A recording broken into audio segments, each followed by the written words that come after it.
Hello students, मैं अपने वादे के मुताबिक आप सभी के बीच उपस्थित हूँ। मैथ्स के कुछ इम्पोर्टेंट क्वेश्चंस लेकर उम्मीद करता हूँ कि जो भी, और भगवान से प्रार्थना भी करता हूँ कि जो भी प्रश्न मैं आपके लिए सेलेक्ट कर रहा हूँ वो प्रश्न आपको परीक्षा में पूछे जाए, आपका जो मैथ्स के प्रति डर है, भय है, वो कम हो सके, आपका प्रेशर कम हो जाए। तो मैं कोशिश करता हूँ कि चैप्टर वाइज मैथ्स का प्रत्येक चैप्टर से जो खास इंपॉर्टेंट क्वेश्चंस जो हैं मैं आप तक यहाँ पर बोर्ड में लिख भी दूंगा, और उसका explanation, the solution will be also given to all of you. इसका जो समाधान है, कैसे बनाते हैं क्वेश्चन को, मैं वो भी आपको दे दूंगा। ठीक है, तो आज हम लोग देखेंगे पहला चैप्टर वास्तविक संख्या, रियल नंबर से दो important questions. First question is, जांच कीजिए किसी प्राकृत संख्या n के लिए संख्या 6 पर पावर n अंक 0 पर समाप्त हो सकता है। This is most important question, right. दूसरा क्वेश्चन, सिद्ध कीजिए √3, √2, √5। ठीक है, मैंने तीनों इसलिए लिख दिया कि √3 की जगह √2 भी दे दे, √5 दे दे, या कुछ भी दे दे। ठीक है, आप इस प्रश्न को बहुत ही इजीली सॉल्व कर पाएंगे, बशर्ते आपको देखना पड़ेगा कि प्रश्न बनाने का तरीका, इसका कॉन्सेप्ट क्या है, राइट। तो ये दो क्वेश्चंस है, ठीक है। ये √3, √2, √5 एक अपरिमेय संख्या है, इसको भी हम लोग आज सिद्ध करके देखेंगे। ठीक है, तो फर्स्ट क्वेश्चन हम लोग देखते हैं, जांच कीजिए किसी प्राकृत संख्या n के लिए संख्या 6 पर पावर n अंक 0 पर समाप्त हो सकती है क्या, इसको जांच करके देखते हैं। इसका सॉल्यूशन देखते हैं किस प्रकार से बनता है। तो क्वेश्चन में जो इंस्ट्रक्शन दिया हुआ है, क्या दिया हुआ है हमको, क्वेश्चन में क्या क्या दिया हुआ है, first of all you have to find it. Okay, जो भी प्रश्न में जो कुछ दिया गया है उसको हम लोग सबसे पहले हम लोग यहाँ लिख देते हैं। तो क्या दिया हुआ है कि प्राकृत संख्या n के लिए, तो n क्या है, एक प्राकृत संख्या है, राइट। n क्या है, एक प्राकृत संख्या। तो लिखते हैं, दिया गया है n एक कैसी संख्या है, n एक प्राकृत संख्या है। अब बच्चों समझना पड़ेगा कि प्राकृत संख्या क्या है। तो प्राकृत संख्या वे सभी संख्याएं हैं जो गिनती में उपयोग किए जाते हैं, मतलब गिनती की संख्याओं को प्राकृत संख्या कहते हैं। तो गिनती कहाँ से शुरू करते हैं हम लोग, बताइए। 0 से तो नहीं गिनती शुरू करते हैं। अगर नोट को गिनना हो तो लोग गिनते हैं 1, 2, 3, 4, 5, 6, 7, 8, 9, 10। इस बीच में कहीं -10, -11 ऐसा तो कुछ आता नहीं है, मतलब ऋणात्मक संख्याएं नहीं आती। ठीक है, तो हम गिनती जो शुरू करते हैं कहाँ से करते हैं, 1, 2, 3, 4, ये सब के सब धनात्मक है। कहाँ तक जाता है, अनंत तक, कोई इसका सीमा नहीं है। तो ये सभी के सभी संख्याएं कैसी संख्याएं कहलाती है, प्राकृत संख्याएं कहलाते हैं, नेचुरल नंबर्स कहलाते हैं। ठीक है, उसको नेचुरल नंबर को हम लोग कैपिटल N से डिनोट करते हैं।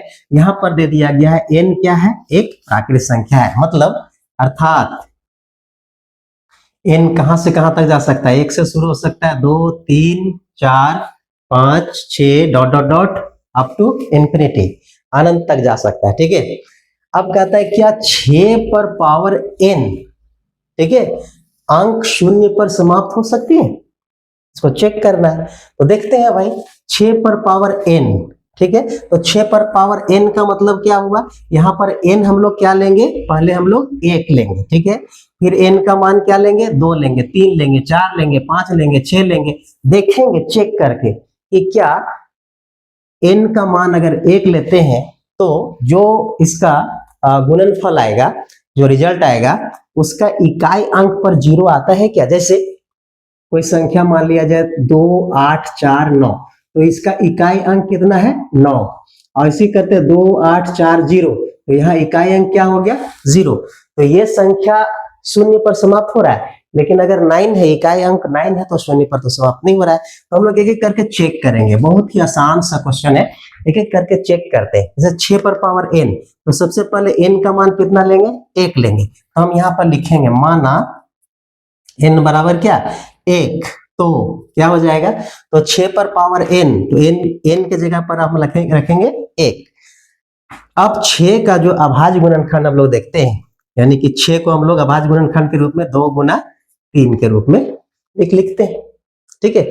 अब बताइए 2 गुना 3 गुना करेंगे तो 6 आएगा। अब इसका इकाई अंक पर 6 है, तो यहाँ पर तो शून्य पर समाप्त हो रहा है क्या?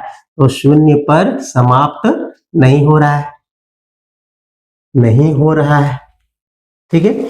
नेक्स्ट इसी प्रकार ट्राई करते हैं कि यदि n बराबर 2 लेते हैं तो 6 पर पावर n क्या बन जाएगा? 6 पर पावर 2। ठीक है। 6 पर पावर 2 मतलब 6 कितना बार गुना होगा? 2 बार गुना होगा। इसका भी अभाज्य गुणनखंड निकालेंगे तो एक और 6 का अभाज्य गुणनखंड 2 गुना 3 और दूसर का 6 का अभाज्य गुणनखंड 2 गुना 3। ठीक है। इसको अगर गुना करेंगे 6 छक कितना हो जाएगा? 36। देखिए जो इकाई अंक है वो शून्य है क्या? नहीं है। इसका मतलब यह भी शून्य पर समाप्त नहीं हो रहा है, शून्य पर समाप्त नहीं हो रहा है, नहीं हो रहा है। राइट। इसी प्रकार से तीसरा लेते हैं। यदि n बराबर हम 3 ले लेंगे तो 6 पर पावर, अब n के जगह 6 का पावर n क्या बन जाएगा? 6 पर पावर 3, यानी कि ये हो जाएगा 6 गुना 6 गुना 6। इसका अभाज्य गुणनखंड निकालेंगे 2 गुना 3, एक के लिए 2 गुना 3, दूसरा के लिए भी 2 गुना 3 और तीसरा के लिए भी 2 गुना 3। ठीक है। अब इसका गुणनफल कितना हो जाएगा? तो 2 तिया 6 दूनी 12 तिया 36 दूना 72 और 72 तिया 210 216। ठीक है। कितना हो जाएगा? 72 तिया 216। अब यहां पर देखिए क्या इकाई अंक शून्य पर समाप्त हो रहा है? तो नहीं हो रहा है। ये भी इकाई अंक शून्य पर समाप्त नहीं हो रहा है।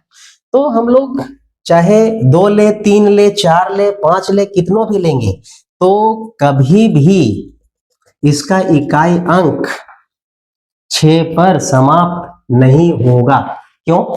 सॉरी, कभी भी इसका इकाई अंक शून्य पर समाप्त नहीं होगा। क्यों? क्योंकि जब भी आएगा तो 6 लास्ट में हमारा जो भी इसका इकाई अंक पर आएगा, तो जब भी आएगा तो 6 आएगा, शून्य नहीं आएगा। ठीक है। शून्य कब आ सकता है?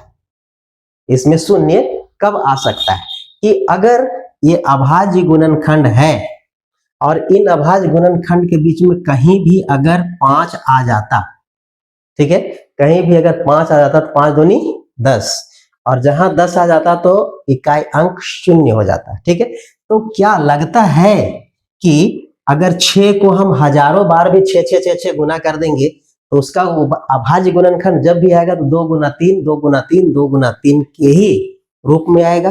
कहीं भी बीच में 5 आने की संभावना है ही नहीं। जब संभावना है ही नहीं तो इसका इकाई अंक कभी भी शून्य नहीं हो सकता है। मतलब 6 पर पावर n जो है वह कभी भी शून्य पर समाप्त नहीं हो सकता है। ठीक है। इसको हम लोग लिखेंगे इस प्रकार हम देखते हैं कि ठीक है 6 पर पावर n, जहां n एक प्राकृत संख्या है, वह शून्य पर समाप्त नहीं हो सकता है, समाप्त नहीं हो सकता है, क्योंकि अभाज्य गुणनखंड में, क्योंकि 6 पर पावर n के अभाज्य गुणनखंड में कभी भी 2 आने की संभावना नहीं है, 2 आने की संभावना नहीं है। बस इतना ही लिखना है। ठीक है। बताइए कितना बड़ा है? बहुत ही आसान है। इसको बढ़िया से आप लोग इसको उतार लीजिएगा, नोट कर लीजिएगा। अगर नहीं समझ में आता है तो फिर आपको क्या करना है, मैसेज कर दें हमको और मैं फिर से कुछ दूसरा तरीका भिड़ा करके आप तक भेजूंगा। ठीक है। अब आते हैं दूसरे प्रश्न में। दूसरा क्वेश्चन क्या है? सिद्ध करें कि √3 एक अपरिमेय संख्या है। भाई √3 के जगह पर √2 भी हो सकता है, √5 भी हो सकता है। ठीक है। तो घबराने की जरूरत नहीं है। जो किस तरह से बनता है उसका आप ढांचा देखिए, फ्रेम देखिए और कंसेप्ट एक डेवलप कीजिए, ठीक है। तो चलिए हम इसको सॉल्व करते हैं। सॉल्यूशन में कैसे करेंगे, तो बस वकील वाला इस प्रकार से कोर्ट में वकील लोग बहस करते हैं, बस वही टेक्निक है। वास्तव में यह जो है इस तरह का जो प्रश्न है, ठीक है, वे एक लॉजिकल तार्किक प्रश्न होते हैं, ठीक है। चलिए हम लोग तर्क देते हैं। तो इसमें हम लोग क्या करेंगे कि इसमें क्या कहता है कि सिद्ध करें √3 एक अपरिमेय संख्या है, ठीक है। तो हम लोग क्या मान लेंगे कि √3 एक परिमेय संख्या है, ठीक है। तो √3 जब एक परिमेय संख्या मान लेंगे तो चूंकि परिमेय संख्या का जो कंसेप्ट है, जो उसका नियम है, वो क्या कहता है कि कोई भी संख्या परिमेय संख्या तब है जब उसे p/q के रूप में लिख सकते हैं, यानी कि उसका भिन्न जो होगा वह उसमें अंश भी पूर्णांक होना चाहिए, हर भी पूर्णांक होना चाहिए। यानी कि जो परिमेय संख्या का जो मेन शर्त है कि p/q के रूप में लिख सकते हैं, जहां p और q यानी अंश और हर दोनों क्या हो, दोनों के दोनों हमारे पूर्णांक हो, और नीचे वाला जो q है यानी हर कभी भी 0 के बराबर नहीं होना चाहिए। अगर दोनों शर्त को सेटिस्फाई कर लेगा तो हम मानेंगे √3 कैसा संख्या, परिमेय संख्या है। और अगर इन दोनों शर्तों को पूरा नहीं कर पाता है तो फिर ऑब्वियसली क्या होगा, ये एक अपरिमेय संख्या होगा, ठीक है। तो हम लोग कैसे इसको बनाएंगे, तो सबसे पहले इसको बनाने का तरीका है, माना √3 यहां पर हमको सिद्ध करना अपरिमेय संख्या है, लेकिन हम क्या मान लेंगे, √3 एक परिमेय संख्या है। हमने क्या मान लिया, परिमेय संख्या है। और जब परिमेय संख्या होगा तो इसे p/q के रूप में लिख सकते हैं, अर्थात p √3 बराबर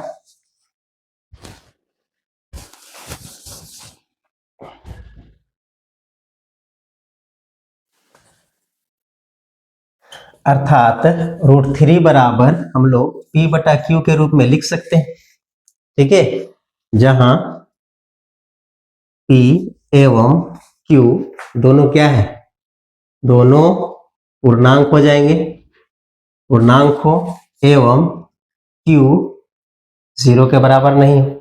अब यहां लिखते हैं कि यदि p एवं q के बीच अगर कोई उभयनिष्ठ गुणनखंड या संख्या हो तो उन्हें क्या करेंगे, काटने के बाद यानी हटाने के बाद, उन्हें हटाने के बाद माना, ठीक है, √3 बराबर क्या हो जाता है, a/b हो जाता है। इसमें जो भी उभयनिष्ठ संख्या था उसको काट कूट के हटा दिए। अब क्या आ गया, सहअभाज्य संख्या के रूप में a/b के रूप में आ गया, जहां a एवं b सहअभाज्य संख्याएं हैं, को-प्राइम नंबर्स। मतलब अब a और b के बीच में कोई भी उभयनिष्ठ गुणनखंड नहीं है जिसको हम आगे काट सकते, ठीक है। इतना तक अगर समझ में आ गए, इसको मैं मिटाता हूं, फिर आगे चलता हूं। अब देखते हैं कि हमारा √3 कैसा बन गया, a/b, ठीक है। अब इसको क्रॉस मल्टीप्लिकेशन कर देंगे, तो इसको करते हैं, या √3b बराबर हो जाएगा क्या, a, ठीक है। अब इसमें क्या करेंगे, इसको हम इक्वेशन नंबर 1 मान लेते हैं। 2 से 3 स्टेप में क्वेश्चन बन जाता है। इसको इक्वेशन नंबर 1 मानते हैं और लिखते हैं, समीकरण 1 को दोनों ओर वर्ग करने पर,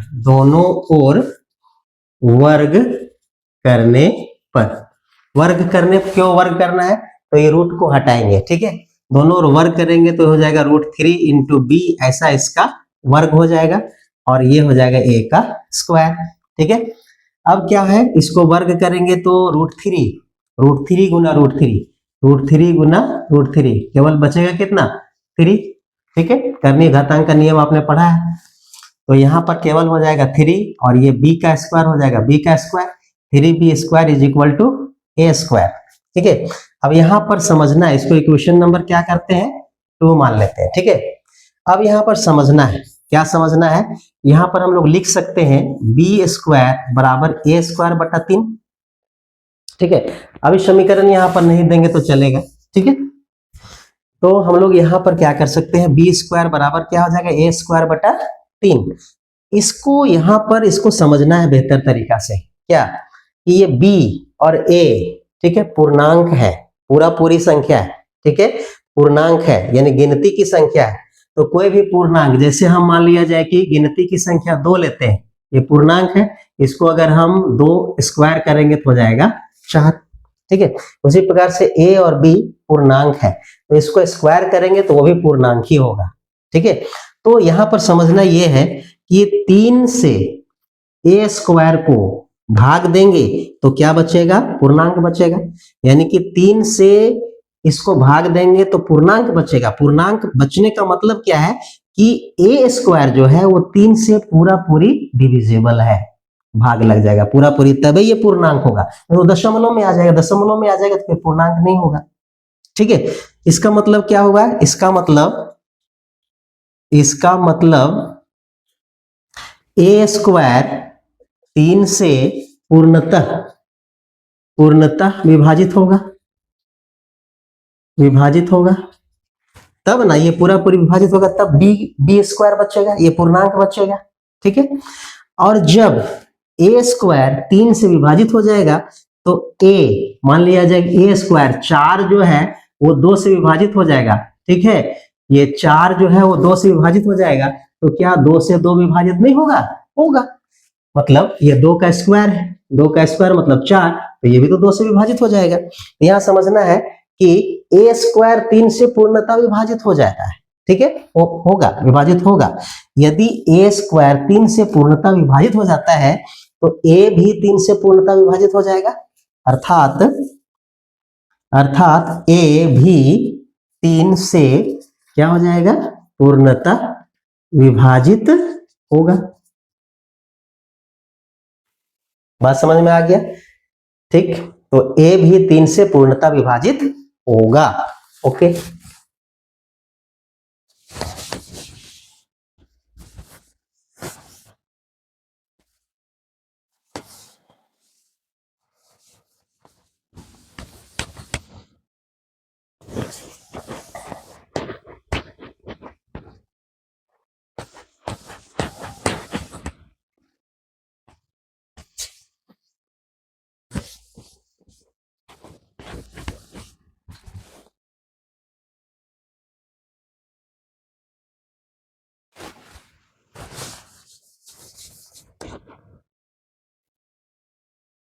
ठीक है, तो a भी 3 से पूर्णतः विभाजित होगा।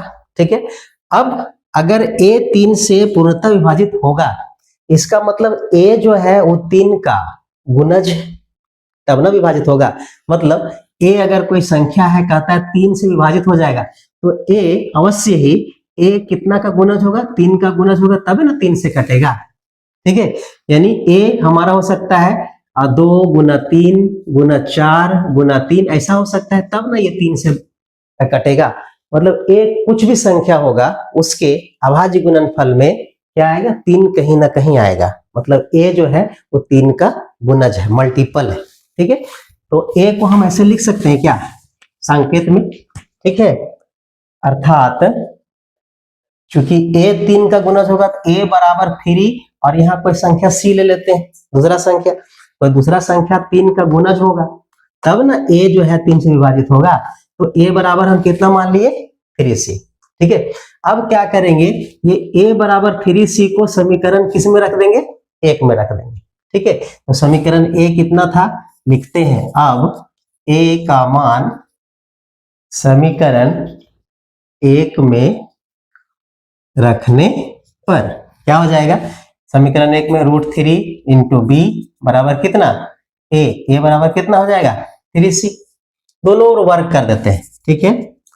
दोनों ओर वर्ग करने पर, वर्ग क्यों कर रहे हैं, तो हमको √3 हटाना है, रूट हटाना है। तो चलिए भाई वर्ग करते हैं, दोनों ओर वर्ग करेंगे तो हो जाएगा √3 इंटू बी का स्क्वायर बराबर 3c का स्क्वायर। या करेंगे, एक ही चीज को बार बार लिखा नहीं जाता है। ये स्क्वायर से मैंने पहले बताया √3 गुना √3, 3 बचेगा और b का स्क्वायर हो जाएगा और ये हो जाएगा 3 तिया 9 और ये हो जाएगा क्या c स्क्वायर। ठीक है, अब आते हैं, ठीक है, अब क्या करते हैं या, ठीक है, अब क्या करते हैं या, अब हम लोग ये 9 को हम लोग इधर ले आते हैं, या 3b स्क्वायर बटा करेंगे 9, ये बचेगा क्या c स्क्वायर। यहां पर जो c था वो क्या था, यह भी एक पूर्णांक, ये c जो हम लिखे थे ये c क्या है, एक पूर्णांक। चलिए अब हम लोग इसको सॉल्व करके देखते हैं, थोड़ा सा लॉजिक है, तर्क है। इसको हम लोग देखेंगे क्या, ये 3 से ये 3 बार में कट जाएगा, तो लिखते हैं या b स्क्वायर बटा 3 बराबर क्या c स्क्वायर। ठीक है, इसका मतलब क्या हुआ, ये तो एक पूर्णांक है, c हमारा क्या है, c हमारा एक पूर्णांक, ठीक है, b भी एक पूर्णांक, ठीक है। अब ये b स्क्वायर को 3, इसका मतलब क्या हुआ, b स्क्वायर को 3 पूरा पूरी विभाजित कर देगा तभी ना पूर्णांक बचेगा, ठीक है। c क्या है, एक पूर्णांक है, पूर्णांक का वर्ग भी क्या होता है, पूर्णांक होता है। इसका मतलब हुआ कि b जो है इसको 3 पूरा पूरी विभाजित करेगा तब ये जाकर के पूर्णांक, उसका भागफल जो होगा वो पूर्णांक बनेगा, ठीक है। इसका मतलब क्या हुआ, अर्थात b स्क्वायर 3 से पूर्णतः क्या होगा, पूर्णतः विभाजित होगा। बात समझ में आ रहा है कि ये b स्क्वायर जो है 3 से पूर्णतः विभाजित होगा तभी हमको पूर्णांक मिलेगा, ठीक है। तो हमको चलो b स्क्वायर को जब 3 पूरा पूरी विभाजित करता है, इसका मतलब क्या होगा, ये b स्क्वायर को जो 3 पूर्णतः विभाजित करता है, इसका मतलब b को 3 पूर्णतः विभाजित करेगा, अर्थात b जो है वो 3 से पूर्णतः विभाजित होगा। भैया यहीं पर हमको एक गलत परिणाम मिल गया। तो गलत परिणाम क्यों मिल रहा है, क्योंकि हम शुरू में ही क्या मान के चले हैं, गलत रास्ता पकड़ लिए। अब गलत रास्ता जब पकड़ेंगे तो गलत रास्ता का मंजिल भी गलत ही मिलेगा, बुरे काम का बुरा नतीजा, ठीक है। तो यहाँ पर हम लोग देखेंगे बढ़िया से ध्यान से कि पहले बार में हम लोग देखें, क्या देखें कि 3 जो है a को पूर्णतः विभाजित करता है, देखे थे, पूर्णतः विभाजित करता है, ये देख चुके हैं।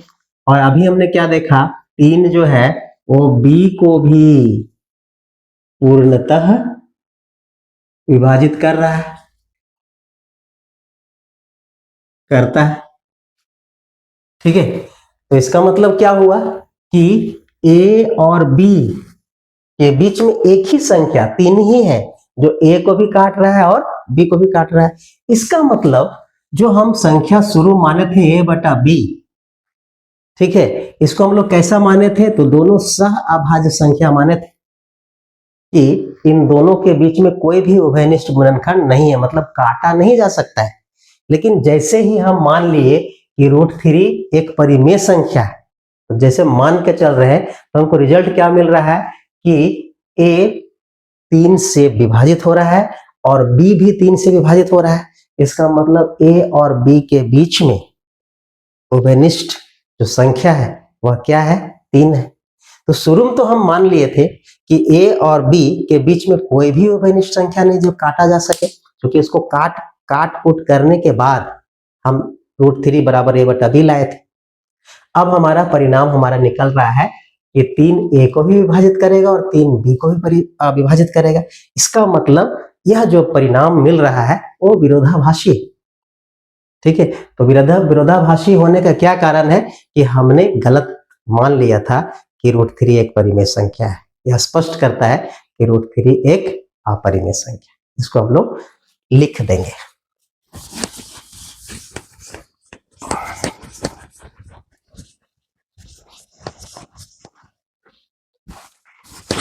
इसको हम लोग कैसे लिखेंगे?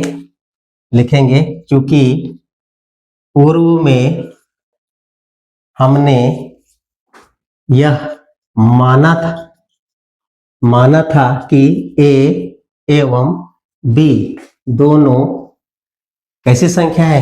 दोनों सह अभाज्य संख्याएं हैं, ठीक है। लेकिन हमारे यह मानने पर कि √3 एक परिमेय संख्या है, तो विरोधाभास परिणाम यह निकलता है कि A एवं B दोनों सह अभाज्य संख्याएं नहीं। एक तरफ हम मान रहे हैं दोनों सहअभाज्य संख्याएं हैं, ठीक है, और दूसरे तरफ रिजल्ट मिल रहा है कि दोनों सहअभाज्य संख्याएं नहीं। तो यह परिणाम इसलिए आया क्योंकि हमने मान लिया था √3 एक परिमेय संख्या है, ठीक है। यह परिणाम स्पष्ट करता है कि हमारा मानना कि √3 एक परिमेय संख्या है क्या है? गलत है। अर्थात √3 एक कैसा संख्या होगा? एक अपरिमेय संख्या है। यह हो गया प्रूव्ड। ऐसा लिखना है, ये तर्क लिखना है, लॉजिक लिखना है। अब ये वही बच्चा अपने से लिख सकता है जो समझा हुआ है, क्योंकि ये सब जो सेंटेंस है ये मेरा समझा हुआ है, इसीलिए हम अपने तरह से लिखे। ये कोई भी किताब में, कोई भी नोट्स में अगर खोजोगे तो ये हूबहू नहीं मिलेगा, ठीक है। हमने अपना लैंग्वेज इस्तेमाल किया है, अपनी भाषा इस्तेमाल किया है, ठीक है। तो आप भी कोशिश करें कि इस क्वेश्चन को बढ़िया से समझ लें, और समझने के बाद आप अपने स्तर से, अपने लैंग्वेज में इसको बनाने का प्रयास करेंगे। आज के लिए इतना ही, फिर मिलते हैं नेक्स्ट वीडियो में और कुछ और खास इंपॉर्टेंट क्वेश्चन के साथ। हमारे YouTube चैनल के साथ बने रहिए, और अगर हमारा यह प्रयास अच्छा लग रहा है तो लाइक करना है, कहीं पर कंफ्यूजन है तो कमेंट करना है, और अगर कुछ फायदेमंद लग रहा है तो फिर इसको अपने साथियों तक शेयर भी कर देना है। Thank you. जोहार। जय हिंद।